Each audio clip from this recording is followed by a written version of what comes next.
Hello everyone, welcome back to our channel. So first of all, a very happy new year to all of you. आप सभी के लिए ये जो साल 2022 है वो मंगलमय हो।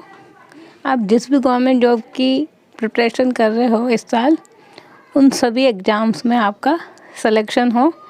सो इन्हीं शुभकामनाओं के साथ now let's start our PGT maths course. ये जो कोर्स है अपना पीजीटी मैथ्स कोर्स, ये यूज़फुल होगा आपके जो स्टेट पीजीटी स्क्रीनिंग का एग्ज़ाम होगा उसके लिए। DSSS पीजीटी का एग्ज़ाम भी होने वाला है, KVS पीजीटी, और इसके अलावा जो भी आपके अदर्स पीजीटी एग्ज़ाम्स होंगे जिसमें MSc और BSc के टॉपिक्स आते हैं, उन सभी के लिए ये जो सीरीज़ है हमारी पीजीटी मैथ्स कोर्स वो काफ़ी यूज़फुल होने वाली है। 11th-12th के टॉपिक तो आपने काफ़ी पढ़ लिए, अब हम यहाँ पे ग्रेजुएशन एंड पोस्ट ग्रेजुएशन के टॉपिक को कवर करेंगे। ओके, तो सिलेबस वैसे काफ़ी लेंदी है, काफ़ी बड़ा है, बट मैं इसमें आपको कम टाइम में इसको प्रिपेयर करवाऊँगी। जितने भी इम्पोर्टेंट चीज़ है जहाँ से क्वेश्चन पुटअप होते हैं या पूछे जा सकते हैं, उन टॉपिक्स को हम विद क्वेश्चन यहाँ पे प्रिपेयर करेंगे, ठीक है ना। तो उसमें हमारा जो सबसे मेन इम्पोर्टेंट टॉपिक होता है हर एग्ज़ाम के लिए, रियल एनालिसिस, उसको मैंने पहले लिया है।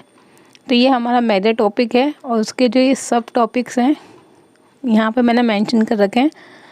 सीक्वेंस एंड सीरीज़ नंबर 1, फिर continuity and differentiability.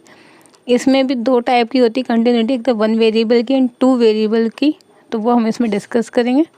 Then the metric space and Riemann integration and improper integral. तो ये हमारा रियल एनालिसिस का सिलेबस होगा। इसको ऑलमोस्ट हमें 20 to 25 डेज़ लगेंगे इन टॉपिक्स को कंप्लीट कवर करने में, ठीक है ना। ठीक, तो स्टार्ट करते हैं। हमारा पहला जो टॉपिक है सीक्वेंस एंड सीरीज, उसमें भी हम पहले आज पढ़ेंगे। आज का हमारा वीडियो होगा बेसिकली सीक्वेंस पे बेस्ड। तो देखते हैं नेक्स्ट पेज पे। तो ये है हमारा पहला टॉपिक सीक्वेंस। अब मैं यहाँ पर बेसिक से स्टार्ट कर रही हूँ क्योंकि आपका जो DSSS का एग्ज़ाम हुआ था इस बार, उसमें बेसिक चीज़ें ही पूछी गई थी हर टॉपिक की। तो इसलिए मैं यहाँ पर बेसिक्स से लेके स्टैंडर्ड लेवल तक आपको सभी टॉपिक्स पढ़ाऊँगी। अगर आपको आता है बेसिक तो ठीक है, नहीं आता है तो वो भी आप देखते हुए चलें, ठीक है ना। ठीक, तो यहाँ पर मैंने मेंशन कर रखा है कि सीक्वेंस क्या होती है। तो बेसिकली सीक्वेंस का मीनिंग है, हम पढ़ते तो काफ़ी हैं sequence and series, but what is the meaning of sequence.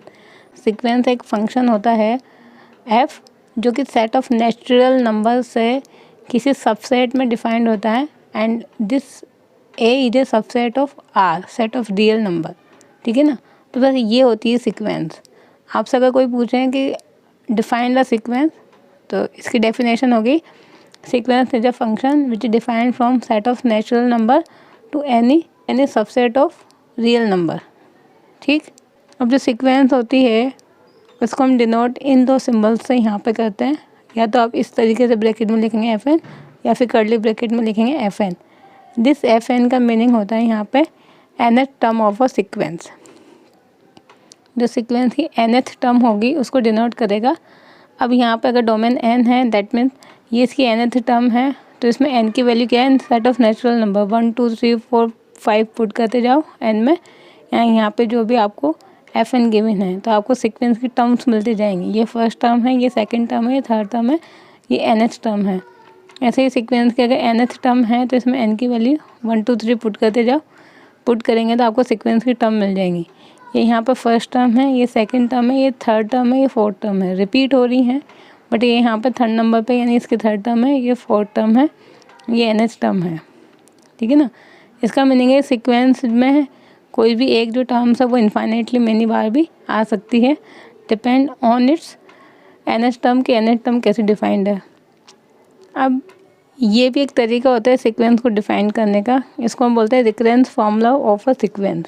Recurrence formula means जो सीक्वेंस की आपको टर्म्स गिवन होती है वो nth फॉर्म में गिवन होती है और एक दूसरे के ऊपर डिपेंडेंट होती है। उसमें कुछ फर्स्ट या सेकंड टर्म्स डिफाइंड होती है, बाकी आपको फाइंड करनी होती है n की वैल्यूज़ पुट करके। जैसे आप यहाँ पे n की वैल्यू क्या पुट करेंगे, 1। क्यों? क्योंकि 1 पुट करने पे आपको क्या मिलेगी, F3। F1 F2 तो गिवन है, F3 फाइंड करने के लिए n = 1 पुट करेंगे। पुट करने पे यहाँ पे 1 एंड 2 के बीच में रिलेशन मिलेगा। ये वैल्यूज यहाँ गिवन है, पुट करेंगे F3, ऐसे F4, ऐसे F5, तो ऐसे सीक्वेंस के आपके सारी टर्म्स मिल जाएंगी। क्लियर? तो ये तो सीक्वेंस के एक मैंने बेसिक से एग्जांपल लिए हैं कि सीक्वेंस होती क्या है और हम उसको कैसे डिफाइन करेंगे और हम उसकी टर्म्स कैसे फाइंड करेंगे। क्लियर? फिर उसके बाद जो इसका सेकंड पॉइंट आता है वो आती है रेंज ऑफ अ सीक्वेंस, कि किसी भी सीक्वेंस की रेंज क्या होती है। रेंज का मीनिंग होता है the set of all the distinct terms. ये यहाँ पे ये चीज़ इम्पोर्टेंट है बस रेंज के लिए, कि सीक्वेंस ये हमने डिफाइन करी, इसकी टर्म्स फाइंड की। अब उन टर्म्स में से जितनी भी डिस्टिंक्ट टर्म्स हैं, यानी जो अलग अलग टर्म्स हैं, उनका जो सेट होगा, this set is known as the range of a sequence. बस अब मैंने यहाँ पे लिखा है क्योंकि सीक्वेंस में जो डोमेन है वो क्या है, set of natural number. Natural number में क्या होते हैं, इन्फाइनेटली मैनी पॉइंट्स होते हैं। सो सीक्वेंस के अंदर भी इन्फाइनेटली मैनी टर्म्स होंगी, बट उन इन्फाइनेटली मैनी टर्म्स में से जो डिस्टिंक्ट टर्म्स हैं उनको लेके आप एक सेट बनाएंगे और this set become a range. अब मैंने यहाँ नोट लगा कर लिखा है कि जो रेंज होती है वो फाइनाइट भी हो सकती है, इनफाइनाइट भी हो सकती है। ठीक है ना? फाइनाइट कैसे मिलेगी, इनफाइनाइट कैसे मिलेगी, उसके लिए मैंने यहाँ पर बेस्ट एग्जांपल बता रखे हैं आपको। जैसे कि ये 3 जो मैंने लिए थे उन्हीं की मैंने रेंज फाइंड कर रखी है 1/n। ये सीक्वेंस थी, पहले आप इस सीक्वेंस की टर्म्स फाइंड करें। ये सीक्वेंस की सारी टर्म्स आ गई। अब इसमें से आप देखेंगे डिस्टिंक्ट टर्म्स कौन कौन सी है। डिस्टिंक्ट मीन जो सारे अलग अलग हो, तो ऑब्वियसली यहाँ पे सारी अलग अलग मिलेगी, कोई भी टर्म्स रिपीट नहीं होगी। तो ये जो सारी टर्म्स है वही इसकी रेंज में आ जाएगी। रेंज को हमेशा आप क्या लिखते हो, कर्ली ब्रैकेट में। ठीक है ना? सो दैट मीन्स इस सीक्वेंस की जो रेंज है वो क्या है यहाँ पे, इनफाइनाइट। क्लियर? अब सेकंड था -1 की पावर n। तो जब हमने इसकी टर्म्स लिखी थी क्या मिली थी, -1 1 -1 1 एंड सो ऑन। इस सीक्वेंस में इन्फाइनाइटली मैनी टर्म्स हैं, बट अगर आप डिस्टिंक्ट टर्म्स देखेंगे तो केवल 2 ही आ रही है, -1 एंड 1। इसलिए इसकी रेंज में केवल ये 2 ही टर्म्स आएंगी, -1 1, एंड दिस सीक्वेंस है वह फाइनाइट रेंज। इसकी जो रेंज होगी वो क्या होगी, फाइनाइट होगी। क्लियर? और नंबर 3 हमने यहाँ पे लिखा था रिकरेंस फार्मूला। तो ये जो रिकरेंस फार्मूला है वो इससे डिफाइंड है। तो पहला काम आपको ये करना होगा कि सीक्वेंस के सारी टर्म्स क्या करनी होगी, फाइंड करनी होगी। जैसे कि अभी मैंने बताया था n की वैल्यू 1 2 3 पुट करके जाना। F3 मिल गया, F4 मिल गया, ऐसे आप और भी टर्म्स निकाल सकते हो, 5 6 एंड सो ऑन। तो इसमें पहली टर्म क्या है 1, फिर 2, फिर 5, फिर 11। ऑब्वियसली आगे की टर्म्स भी क्या आएगी, डिफरेंट ही आएगी। तो 1 2 5 11 एंड सो ऑन। सो ये जो सारी टर्म्स हैं वो डिस्टिंक्ट हैं, तो वही इसके क्या आ जाएगी, रेंज के अंदर आ जाएगी। So this range is also infinite range. इस तरीके से जो सीक्वेंस की रेंज होती है वो फाइनाइट और इनफाइनाइट दोनों हो सकती है, बस सीक्वेंस के अंदर टर्म्स हमेशा इनफाइनाइट होती है because its domain is set of natural number. Clear? ठीक, अब ये इतना, ये जो इसका बेसिक है अगर क्लियर हो गया है तो हम इसके आगे कुछ टॉपिक पे चलते हैं। बाउंडेड सीक्वेंस, अनबाउंडेड सीक्वेंस क्या होती है। सो नेक्स्ट टॉपिक है अपना bounded above, bounded below and bounded sequence. तो 1 बाय 1 देखते हैं इनको, क्या होती है बाउंडेड अबाव सीक्वेंस। ये मैंने यहाँ पर मैथमेटिकली डेफिनेशन लिखी हुई है। इसका मीनिंग है कि कोई भी जो सीक्वेंस होगी वो बाउंडेड अबाव कब होगी, if there exist a real number beta, यानी कोई ना कोई एक ऐसा रियल नंबर एग्जिस्ट करता हो सच दैट कि सीक्वेंस की सारी जो टर्म्स हैं वो उस नंबर से छोटी या उसके इक्वल हो। मीन्स सीक्वेंस के अंदर इन्फाइनाइटली मेनी टर्म्स होती हैं, हमें पता है। अगर वो सारी की सारी टर्म्स किसी एक नंबर यानी कोई रियल नंबर से छोटी या उसके बराबर है तो फिर हम बोलेंगे this sequence is known as bounded above. जैसे एग्जांपल से ये और चीज़ क्लियर होगी कि सपोज मैंने सीक्वेंस ली यहाँ पे -n²। तो पहले आप सीक्वेंस की टर्म्स लिखेंगे सारी, उनकी value 1 2 3 up to and so on put करते जाएँ तो टर्म्स मिलेंगे -1 -4 -9 -16 एंड सो ऑन। अगर आप देखेंगे कि जो सीक्वेंस की सारी टर्म्स हैं वो इस -1 से छोटी है उसके बराबर है। ठीक है ना? बराबर क्यों लिखा, क्योंकि जो फर्स्ट टर्म है वो इसके इक्वल है, इसलिए इक्वल टू का साइन आया। बाकी जो F2 है, F3, F4 है वो सारी की सारी -1 से छोटी हैं। So all the terms of the sequence are less than equal to -1। तो हमें एक ऐसा रियल नंबर मिल गया जिससे सीक्वेंस की सारी टर्म्स छोटी या बराबर है। So means this sequence is bounded above sequence. ठीक, तो बाउंडेड अबाव सीक्वेंस समझ में आ गया होगा किसे कहेंगे। ऐसे आप किसी भी सीक्वेंस को चेक कर सकते हो। अब नेक्स्ट है बाउंडेड बिलो सीक्वेंस। तो सेम डेफिनेशन है, बिलो का मीनिंग है अगर कोई रियल नंबर अल्फ़ा ऐसा मिल जाता है सच दैट जो सीक्वेंस की सारी टर्म्स हैं उस नंबर से या तो बड़ी हो या बराबर हो, यानी सारी की सारी टर्म्स उस नंबर से हमेशा बड़ी होनी चाहिए, उसके बराबर होनी चाहिए। तो this sequence is known as bounded below sequence. इसका एग्जांपल देखें 2 की पावर n। अगर मैंने ये सीक्वेंस यहाँ पे कंसिडर की, अब यहाँ पे सीक्वेंस के सारे टर्म्स लिखेंगे तो n की वैल्यू 1 2 3 पुट करेंगे तो 2 4 8 16 32 एंड सो ऑन, ये सारी टर्म्स आपको मिलेंगी। बट अगर आप देखेंगे कि जो फर्स्ट टर्म है इस टर्म से सीक्वेंस की जो सारी की सारी टर्म्स हैं वो इस नंबर 2 से हमेशा बड़ी या बराबर है, तो आपको एक रियल नंबर ऐसा मिल गया 2 जिससे सीक्वेंस की सारी टर्म्स या तो बड़ी हैं और बराबर क्यों लिखा है, क्योंकि जो फर्स्ट टर्म है वो इक्वल है। So that mean this type of sequence is bounded below sequence. तो basically bounded above bounded below check करने के लिए आप सीक्वेंस की फर्स्ट टर्म देख लीजिए। फर्स्ट टर्म के बाद आप उसमें चेक करिए कि फर्स्ट टर्म से जो सारी टर्म्स है वो छोटी है या बड़ी हैं। जैसे यहाँ फर्स्ट टर्म -1 थी, उसके बाद सारी टर्म्स क्या है तो उससे छोटी थी, यानी ये क्या सीक्वेंस हो गई यहाँ पे बाउंडेड अबाव, ठीक है ना। फिर ऐसे ही ये यहाँ पे फर्स्ट टर्म है, उसके बाद जो सारी टर्म्स हैं वो इस नंबर से क्या है या तो बड़ी हैं या बराबर हैं, तो ये क्या होगी बाउंडेड बिलो सीक्वेंस। क्लियर। तो बाउंडेड अबाव या बाउंडेड बिलो कैसे चेक करेंगे वो मैंने एक बिल्कुल बेसिक डेफिनेशन से बेसिक एग्जाम्पल से यहाँ पे आपको एक्सप्लेन कर दिया। बट इन दोनों एग्जाम्पल से ये यहाँ पे कंफर्म नहीं होता है कि all the sequence are either above other below, या तो बाउंडेड अबाव होंगे या बाउंडेड बिलो होंगे, ये ज़रूरी नहीं है। सीक्वेंस ऑक्सीलेट भी करती है कभी कभी कि फर्स्ट टर्म तो आपको इधर मिल जाएगी रियल लाइन पे, सेकंड टर्म आपको इधर मिल जाएगी, फिर थर्ड टर्म इधर मिल जाएगी, फिर फोर्थ टर्म इधर मिल जाएगी। ऐसा ऑक्सीलेट भी करती है कभी कभी सीक्वेंस की टर्म्स, ठीक है ना। तो इट इज़ नॉट नेसेसरी कि एक टर्म के बाद सीक्वेंस की सारी टर्म्स इधर ही मिलेंगी या फिर इस नंबर के बाद सीक्वेंस की सारी टर्म्स इधर ही मिलेंगी। अगर ऐसा होता है तो फिर वो बाउंडेड अबाव बिलो में कन्वर्ट हो जाती हैं, और अगर ऐसा नहीं होता है तो फिर ऑक्सीलेट सीक्वेंस होती है, ठीक। तो वो डिपेंड करता है, हमें सीक्वेंस का नेचर देख के पता करना होता है कि किस टाइप की सीक्वेंस है। अभी केवल मैंने आपको यहाँ पे एक्सप्लेन किया bounded above and bounded below sequence की डेफिनेशन। अब उसके बाद आती है बाउंडेड सीक्वेंस। कब एक सीक्वेंस बाउंडेड सीक्वेंस बनती है, जब किसी सीक्वेंस का लोअर बाउंड अपर बाउंड, ये जो मैंने यहाँ दोनों नंबर लिखे हैं वैसे इनको बेसिकली बोलते हैं बाउंडेड अबाव में तो आपको मिलता है अपर बाउंड, इस नंबर को आप बोलेंगे अपर बाउंड, और बाउंडेड बिलो सीक्वेंस में आपको मिलता है लोअर बाउंड, ठीक है ना। तो अगर किसी सीक्वेंस में upper bound and lower bound दोनों ही एग्जिस्ट करते हों, जैसे कि मैंने यहाँ लिखा है कि if there exist 2 numbers alpha beta which belongs to set of real number such that जो सीक्वेंस की सारी टर्म्स है वो हमेशा इन 2 नंबर्स के बीच में ही लाई करती हैं, then we can say the such type of sequence is bounded sequence. तो एक बाउंड एग्जिस्ट करता है पर अनदर बाउंड एग्जिस्ट नहीं करता है तो बाउंडेड अबाव बिलो। बट अगर दोनों बाउंड एग्जिस्ट करते हैं तो फिर उसे बोलते हैं बाउंडेड सीक्वेंस। फॉर एग्जांपल जैसे कि ये n/n+1, पहले आप इस सीक्वेंस की टर्म्स फाइंड करेंगे तो n बराबर 1 पुट करेंगे तो 1/2, फिर 2 पुट करेंगे 2/3, ऐसे 3/4, 4/5 एंड सो ऑन। आप अगर इस सीक्वेंस को आप ध्यान से देखोगे तो 1/2 तो ये कितना 0.5, 2/3 0.6, दैट मीन्स ये यहाँ पे नंबर है 1/2 नंबर लाइन पे। अब ये 2/3 इसके आगे कहीं मिलेगा, 3/4 यहाँ कहीं, फिर 4/5 यहाँ कहीं, दैट मीन्स सीक्वेंस किधर की तरफ जा रही है, लेफ्ट हैंड साइड की तरफ, सॉरी राइट हैंड साइड की तरफ मूव कर रही है, ये तो क्लियर है। बट अगर आप देखेंगे कि यहाँ पे क्या ये इनफाइनाइट होगा, ये जो टर्म्स हैं वो उसकी लास्ट टर्म क्या होगी इनफाइनाइट होगी, तो नहीं इनफाइनाइट नहीं होगी। अगर आप इनको देख रहे तो सारी टर्म्स 0 समथिंग आएगी, ठीक है ना।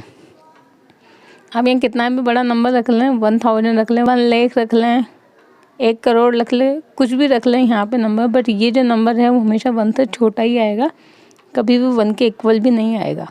तो ये जो सीक्वेंस है वो इन 2 नंबर्स के बीच में लाई करेगा हमेशा 1/2 एंड 1, ठीक है ना। सो this sequence is lie between 2 numbers 1/2 and 1।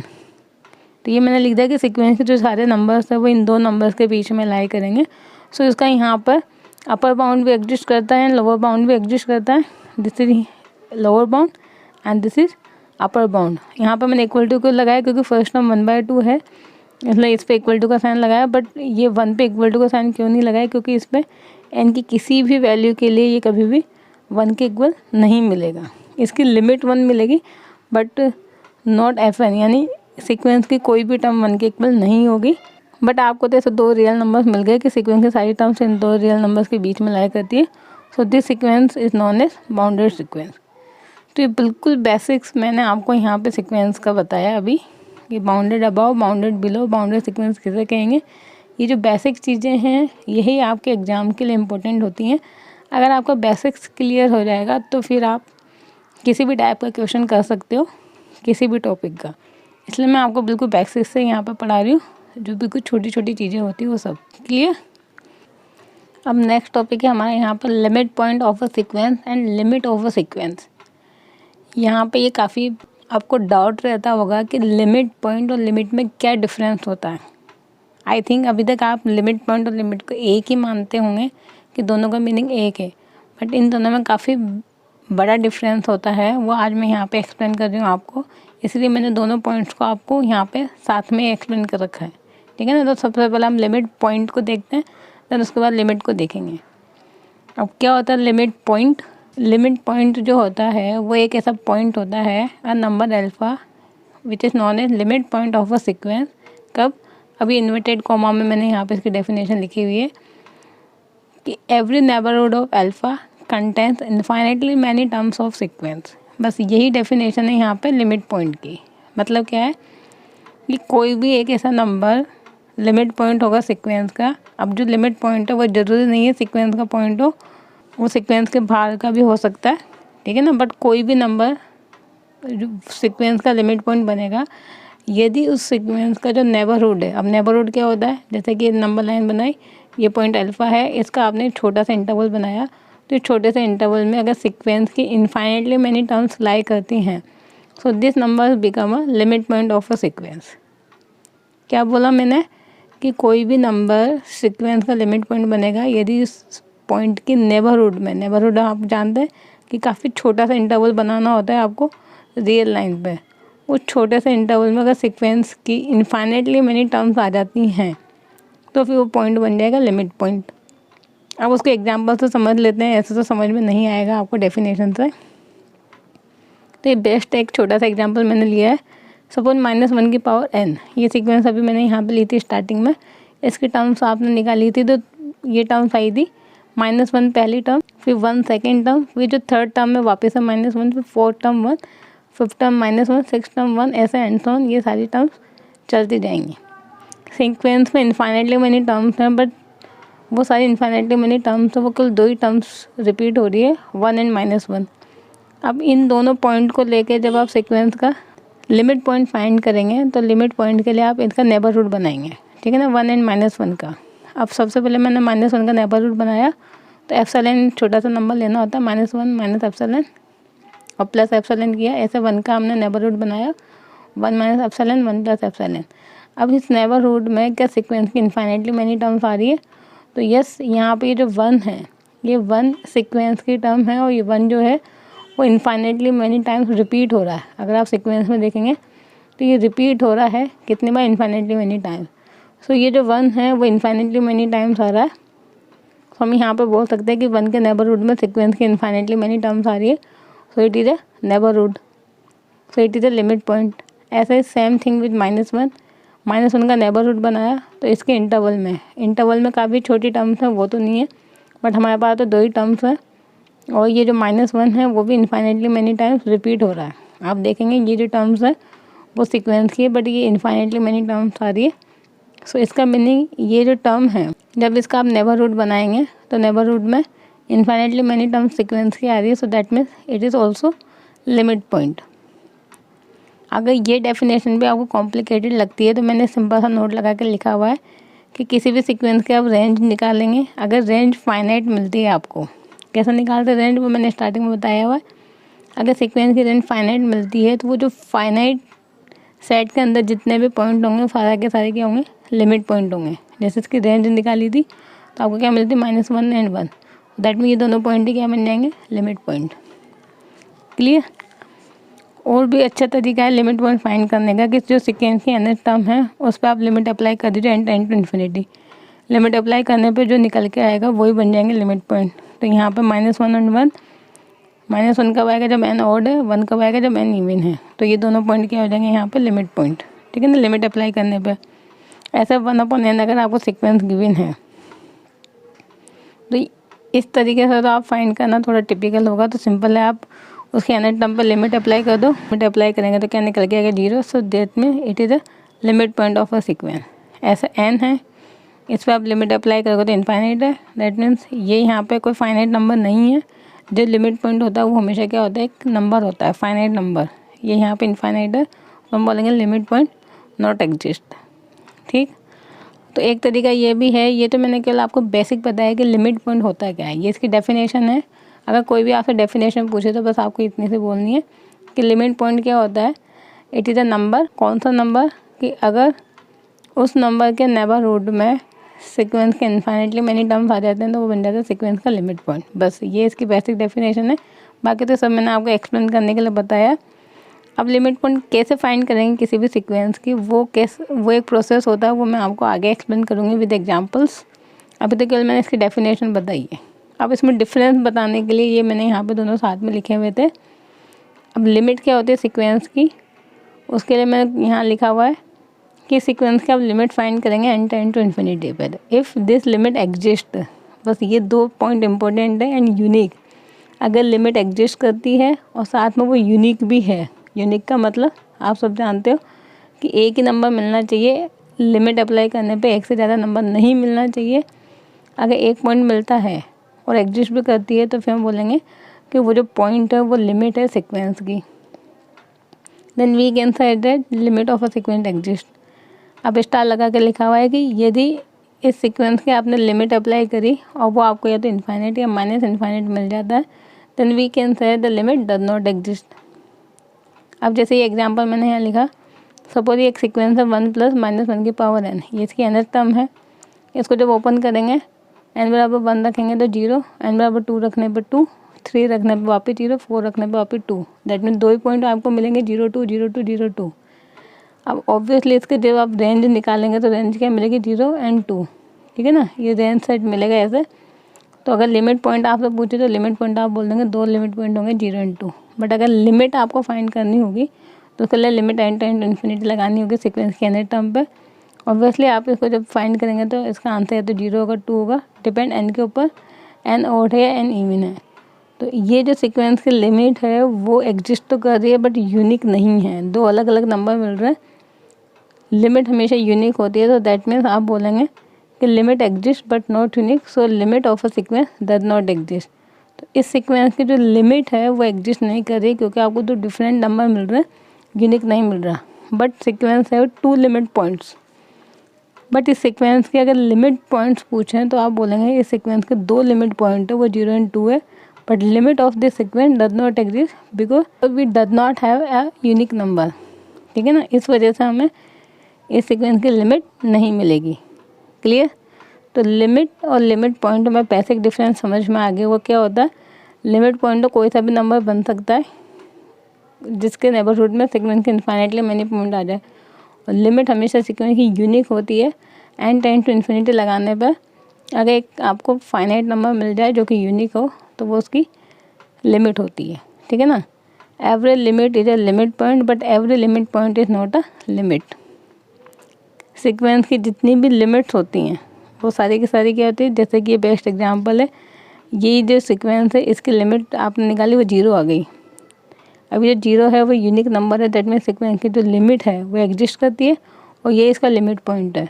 सो मैंने बोला कि every limit of a sequence is limit point but every limit point are not a limit, ठीक है ना।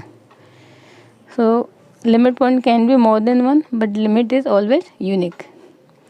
तो मैं काफ़ी इम्पोर्टेंट एंड बेसिक चीज़ें यहाँ पर बता रही हूँ, आपके यही छोटे छोटे क्वेश्चंस बनते हैं एग्ज़ाम में, स्पेशली DSSB। जो DSSB का जो TGT PGT का एग्ज़ाम होगा उसमें यही बेसिक चीज़ें पूछी जाएंगी, ज़्यादा कैलकुलेशन वाले क्वेश्चन नहीं आते हैं वहाँ पर। ऐसा basic and fundamental basic question आते हैं। और आगे के जो PGT से एग्ज़ाम हैं उनमें भी यही बेसिक्स अगर क्लियर होंगे तो अगर इन पे बेस्ट क्वेश्चन भी आ जाता है तो बेसिक क्लियर होंगे तो क्वेश्चन आप कोई सा भी सॉल्व कर सकते हो, ठीक है ना। तो इनको ध्यान से समझते हुए चलना। अगर इनमें कोई डाउट्स आता है, कोई प्रॉब्लम आती है तो आप इजीली मुझसे कमेंट करके भी पूछ सकते हो या फिर मुझे व्हाट्सअप भी कर सकते हो 8503936753। इस नंबर पे आप मुझसे व्हाट्सअप करके भी आपके जो डाउट्स हैं लेक्चर के रिगार्डिंग वो सब आप मुझसे पूछ सकते हो, ठीक है ना। अब हम इसको आगे बढ़ाते हैं। अब नेक्स्ट टॉपिक है हमारा convergence of a sequence. Convergence of sequence में हम यहाँ पे कैसे चेक करेंगे कि कोई भी सीक्वेंस कन्वर्जेंट है, डाइवर्जेंट है या फिर ऑक्सीलेट कर रही है, ठीक है ना। तो 3 चीज़ चेक करने का यहाँ पर मैंने मेथड बता रखा है कि let a sequence F N, then this sequence F N is called convergent. कब? जब हम इस सीक्वेंस की अगर लिमिट फाइंड करेंगे और लिमिट एल के इक्वल मिल जाती है, then this limit exist and unique. तो फिर हम बोलेंगे कि सीक्वेंस की लिमिट अगर एग्जिस्ट करती हो, यूनिक है, तो वो सीक्वेंस क्या है? कन्वर्जेंट है। If a sequence F N is called divergent if, यहाँ पे जो मैंने एक्स एन लिखा हुआ है वहाँ पे एफ आएगा, यहाँ पे भी सीक्वेंस की nth टर्म क्या आएगी? एफ एन, ठीक है ना। अगर इस सीक्वेंस की nth टर्म की लिमिट निकालते वो इन्फाइनाइट या माइनस इन्फाइनाइट आ जाती है, दैट मीन हम बोलेंगे सीक्वेंस की लिमिट एग्जिस्ट नहीं करती है, तो दिस सीक्वेंस इज डाइवर्जेंट। अगर हमने बोला कि जो सीक्वेंस की लिमिट है वो नाइदर फाइनाइट नॉर इन्फाइनाइट, ना तो वो फाइनाइट नंबर मिल रही है ना ही इन्फाइनाइट नंबर मिल रही है, तो फिर हम बोलेंगे सीक्वेंस ना तो कन्वर्जेंट है ना ही डाइवर्जेंट है। अब अगर सीक्वेंस कन्वर्जेंट डाइवर्जेंट नहीं है तो फिर क्या होती है? वो ऑक्सीलेट होती है। बट कब होती है ऑक्सीलेट? तो 2 तरीका है यहाँ पे चेक करने का। If terms of a sequence is oxalate, sequence की टर्म ऑक्सीलेट करने का मीनिंग क्या है कि माना पहली टर्म तो इधर मिल रही है, सेकंड टर्म इधर मिल रही है, फिर थर्ड टर्म इधर, फिर फोर्थ इधर, फिर सिक्स इधर, सेवन्थ इधर, तो ऐसे ऑक्सीलेट कर रही है लेफ़्ट राइट सीक्वेंस की टर्म्स। तो फिर आप बोलेंगे सीक्वेंस की टर्म ऑक्सीलेट कर रही है, इसलिए सीक्वेंस भी क्या है? Oscillating sequence. या फिर लिमिट मेथड से कैसे चेक करेंगे? तो उसके लिए सेकंड में लिखा हुआ है कि if limit of a sequence is not unique, अगर लिमिट फाइंड करेंगे वरना तो आपको यूनिक मिलती है, then the sequence is said to be oscillating, ठीक। उसके लिए एग्जांपल मैंने यहाँ मेंशन कर रखा है कि सपोज ये सीक्वेंस की nth टर्म आपको गिवन है -1 की पावर n प्लस 1/2 की पावर n, इसकी आपने लिमिट फाइंड की, ठीक है ना। तो लिमिट यानी इस nth टर्म की फाइंड की, तो -1 की पावर n, तो ये तो डिपेंड करेगा इवन ऑड पे, तो ये तो -1 या +1 मिलेगा। बट जब इस पर लिमिट अप्लाई करेंगे तो 1/2 की पावर इन्फिनिटी यानी इन्फिनिटी, तो ये टर्म तो बन जाएगी 0 और ये यहाँ पे -1 एंड 1 देगी अकॉर्डिंग टू इवन ऑड। तो यहाँ पे इस सीक्वेंस की जो लिमिट है वो यूनिक नंबर नहीं मिला है आपको, 2 अलग अलग नंबर मिल रहे हैं। So that means this sequence is A oscillating sequence, ठीक। अब अगर इस सीक्वेंस की टर्म्स पे निकालेंगे तो फर्स्ट टर्म तो क्या मिलेगी आपको? नेगेटिव मिलेगी। सेकेंड टर्म क्या मिलेगी? पॉजिटिव मिलेगी। तो एक टर्म तो इधर मिलेगी F1, फिर सेकेंड टर्म निकालेंगे F2 इधर, फिर F3 इधर मिलेगा, F4 इधर मिलेगा। ऐसे ये क्या करेंगे? ऑक्सीलेट करेगी लेफ़्ट राइट में, ठीक है ना। तो सीक्वेंस की टर्म्स भी पता कर सकते हो, लिमिट से भी पता कर सकते हो, वो दोनों मेथड मैंने यहाँ पे लिखे हुए हैं। फिर सपोज ये तो ऑक्सीलेटिंग सीक्वेंस का एग्जांपल, एक जनरल एग्जांपल मैंने यहाँ पे लिया कि माना ये सीक्वेंस की nth टर्म आपको गिवन है और बोला गया है कि आप सीक्वेंस की लिमिट फाइंड करके बताएं और ये चेक करें कि कन्वर्जेंट है, डाइवर्जेंट है, ऑक्सीलेट कर दिए। तो सिंपल इस लिमिट की जो nth टर्म है उस पर आप लिमिट अप्लाई कर दीजिए। अब लिमिट कैसे चेक करते हैं? जो लिमिट का कॉन्सेप्ट है, जब लिमिट में पढ़ते हैं कि 7 टाइप की इंडिटर्मिनेंट फॉर्म होती है, वही सारी इंडिटर्मिनेंट फॉर्म यहाँ पे आपको चेक करनी होती है और वहाँ जो मेथड होते हैं वही सब मेथड यहाँ अप्लाई करके आपको लिमिट फाइंड करनी होती है। तो वो कैसे चेक करते हैं उसके लिए मैंने एक सेपरेट वीडियो बना रखा है लिमिट का, लिमिट कंटिन्यूटी डिफरेंशिएबिलिटी का, आप चाहें तो उसको भी देख सकते हो और उसका लिंक मैं ऊपर आपको आई बटन पे प्रोवाइड करवा दूँगी, तो आप वहाँ से क्लिक करके भी ये टॉपिक पूरा पढ़ सकते हो, लिमिट कंटिन्यूटी डिफरेंशिएबिलिटी। बाकी ये टॉपिक मैं यहाँ पे भी पढ़ाऊँगी सही आपको आगे जाके, ठीक है ना। तो अगर आपको पता है कि लिमिट कैसे फाइंड करते हैं तो उन मेथड्स को अप्लाई करके आप सीक्वेंस के nth टर्म की लिमिट फाइंड करेंगे। यहाँ जैसे हमने फाइंड की तो वो क्या मिले आपको? 0। ये नंबर यहाँ पे क्या है? यूनिक और फाइनाइट है, so that mean this limit exist and it is finite और unique, so that mean this sequence is a convergent sequence. और कन्वर्जेंट को शॉर्ट में लिखते हैं CGT, डाइवर्जेंट को शॉर्ट में लिखते हैं DGT, ठीक है ना। So this sequence is a convergent sequence and its limit is 0. That means this sequence converges to 0. Clear? तो इस तरीके से हम सीक्वेंस की कॉन्वर्जेंट, डाइवर्जेंट और ऑक्सीलेटिंग को चेक करते हैं कि कौन सा सीक्वेंस कॉन्वर्जेंट हो गया, डाइवर्जेंट हो गई. क्लियर? अब इसके कुछ एग्जांपल करवाती हूँ मैं, जिसमें हम लिमिट फाइंड करेंगे और साथ में चेक करेंगे कि कॉन्वर्जेंट है, डाइवर्जेंट है. सो यहाँ पर कुछ एग्जांपल्स हैं ये कन्वर्जेंट एंड डाइवर्जेंट सीक्वेंस के. तो यहाँ पे वन बाय वन देखते हैं. जैसे कि सपोज आपके सीक्वेंस की nth टर्म आपको गिवन है, तो यहाँ पे आपको जो भी लिखा हुआ है उसको आपको एडिटी लिखना है fn की जगह पे, ठीक है ना. हमें निकालना limit n tend infinity fn, तो ये पूरा fn है, ये हमने यहाँ पे कंसिडर कर लिया. अब जैसे आपने ये लिखा तो ये हमारा लिमिट का क्वेश्चन बन गया, जैसे हम लिमिट में सॉल्व करते हैं. अब यहाँ पे आके आपको सोचना होगा कि इस फंक्शन की लिमिट कैसे फाइंड करें, ठीक है ना. तो अगर लिमिट वाले कॉन्सेप्ट पता होंगे तो उसमें आपको ये पता होगा कि यहाँ पे ये जो सीरीज़ है इसको चेक करना है कि किस टाइप की सीरीज बन रही है, APA GPA. ये जो टर्म्स हैं यहाँ पे 2 के डिफरेंस में लिखे हुए है, सो दैट में ये यहाँ पे AP लिखी हुई है.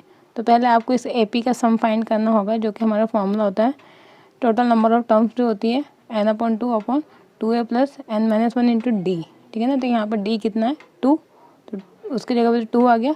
टोटल नंबर ऑफ टर्म्स कितनी है यहाँ पे, ये n है, क्योंकि सारी ऑड टर्म्स यहाँ पे ऐड हो रही है n टाइम्स तक, ठीक है ना. तो n/2 और 2a की वैल्यू कितनी है 1. तो हमने यहाँ पे AP का सम फाइंड कर दिया अपॉन n². तो आप यहाँ पे लिमिट ऐसे फाइंड नहीं कर सकते, आपको पहले ये जो सीरीज है उसको सॉल्व करना होगा, यानी उसका सम फाइंड करना होगा. उस सीरीज के लिए आपको चेक करना होगा ये APA GPA HPA, उसके अकॉर्डिंग सम का फॉर्मूला अप्लाई करके इसको सिंप्लीफाई करना होगा. अब बस इसको सॉल्व करेंगे तो n/2 अपन n², तो मैंने लिख दिया 1/2n. यहाँ सॉल्व करेंगे तो क्या बचेगा 2n से 2n कैंसिल, तो लिमिट 1. अब इसकी लिमिट 1 आ गई, यानी फाइनाइट वैल्यू आ गई. सो दैट मीन और यूनिक भी है, तो हम बोलेंगे ये जो सीरीज है यहाँ पे गिवन थी वो कॉन्वर्जेंट है. सॉरी, ये जो सीक्वेंस है वो क्या है, कॉन्वर्जेंट. क्लियर? आपको इस क्वेश्चन में ये सीक्वेंस देख के इसकी लिमिट भी पूछ सकते हैं और उसके साथ में कॉन्वर्जेंट भी पूछ सकते हैं, तो दोनों चीज़ हम साथ में सॉल्व कर रहे हैं. ऐसे नंबर 2 क्वेश्चन है कि सीक्वेंस है 2 की पावर n, सिंपल से मैंने एक सीक्वेंस लिए, इसको बोला जाए, इसको पूछा गया कि कॉन्वर्जेंट है, डाइवर्जेंट है, तो उसकी लिमिट फाइंड करेंगे. ये इनफाइनाइट मिल गया, that mean it is a divergent sequence. ऐसे ये सीक्वेंस आपको दे दी. अब इस सीक्वेंस में भी यहाँ पर n टर्म्स का सम गिवन है, ठीक है ना. अब अगर सीक्वेंस की अगर आपको टर्म्स निकालनी है कि फर्स्ट टर्म क्या होगा, तो फर्स्ट टर्म n=1 रखेंगे, यानी पहली टर्म का सम, तो ये तो आ जाएगी 1, ठीक है ना, सीक्वेंस की पहली टर्म. अब सीक्वेंस की सेकंड टर्म निकालने के लिए n=2 रखेंगे. 2 का मीनिंग यहाँ था यानी 2 टर्म्स का सम, तो 1 + 2 कितना 3, तो ये सेकंड टर्म आ जाएगी सीक्वेंस की. n=3 यानी 3 टर्म्स का सम, तो 1 2 3 6, तो ये आ जाएगी 6. इस तरीके से आप सीक्वेंस के टर्म्स निकाल सकते हो, क्योंकि हमें जो सीक्वेंस है वो इस फॉर्म में गिवन है. क्लियर? ये तो हो जाएगी सीक्वेंस की टर्म्स. अब उसके बाद हमें सीक्वेंस की लिमिट निकालनी, तो लिमिट के लिए ये जो एक्शन है वो आपको एडिटी लिखना होगा. तो पहले आपको इसको सिंप्लीफाई करना होगा, जैसे हमने यहाँ सिंप्लीफाई किया था. तो ये फर्स्ट n नेचुरल नंबर का सम लिखा हुआ है, जो कि हम जानते हैं n+1/2 होता है. तो एक्शन का मीनिंग इसका लिमिट निकालनी है. इसकी लिमिट ऑब्वियसली इनफाइनाइट है, तो that mean it is a divergent sequence. Clear? फिर नंबर 4 है यहाँ पे, ये सीक्वेंस की nth टर्म आपको इस फॉर्म में गिवन है. सो जो भी लिखा हुआ है वो यहाँ पे लिख दिया आपने. अब ये हमारा सिंप्लीफाई क्वेश्चन बन गया, जो कि लिमिट में हम सॉल्व करते हैं. यहाँ पे आपको आके सोचना पड़ेगा कि किस कॉन्सेप्ट का क्वेश्चन बन रहा है. तो अगर लिमिट का कॉन्सेप्ट पता होगा तो मैंने वहाँ बताया था कि अगर ट्रिग्नोमेट्रिक फंक्शन इन्वॉल्व है या लॉगरिथम फंक्शन, एक्सपोनेंशियल फंक्शन, तो एक्सपांशन मेथड से आप उनको सॉल्व करें, ईजिली सॉल्व हो जाएंगे. कॉस का एक्सपांशन हमें पता है क्या होता है, 1 - x² / 2 factorial plus x⁴/4 factorial and so on. X के पर क्या लिखा हुआ 1/2 की पावर n, तो मैंने यहाँ पर लिखा 1 - x². तो ये जो भी था उसका स्क्वायर/2 फैक्टोरियल प्लस जो भी था उसकी power 4/4 factorial and so on. अब 1 से 1 कैंसिल, माइनस को मल्टीप्लाई करके ये जो पावर 2 है यहाँ मल्टीप्लाई कर देंगे, ये फॉर्म बनेगी.